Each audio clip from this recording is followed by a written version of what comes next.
आणि आता छत्रपती संभाजीनगरमधून एक मोठी बातमी समोर येते आहे। बेरोजगार तरुणांना महाराष्ट्र कमांडो फोर्समध्ये जवान बनवण्याचं आमिष दाखवून चक्क बोगस भरती केल्याचं छत्रपती संभाजीनगरमध्ये समोर आलेलं आहे। या भरतीसाठी संभाजीनगरच्या पोलीस आयुक्तालयाच्या जवळच असलेल्या मराठवाडा सांस्कृतिक मंडळाच्या मैदानावरती पोलीस भरतीप्रमाणे मैदानी चाचणी सुद्धा घेण्यात आली। मात्र पात्र उमेदवारांना नियुक्ती शुल्क मागताच टोळीचा भांडाफोड झाला।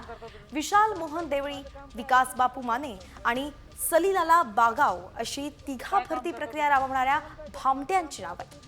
हे तिघेही सोलापूर जिल्ह्यातील पंढरपूर इथले रहिवासी आहेत आणि या प्रकरणी आता तिघांवरती सुद्धा फसवणुकीचा गुन्हा दाखल करण्यात आलाय। एकूण 93 मुलांची फसवणूक झाली आहे। बोगस कमांडो भरती प्रकरणी ही फसवणूक झाल्याचं समोर येत आहे आणि संभाजीनगरमधील या बोगस कमांडो भरतीचा आता पर्दाफाश झालाय। काय काम करता तुम्ही?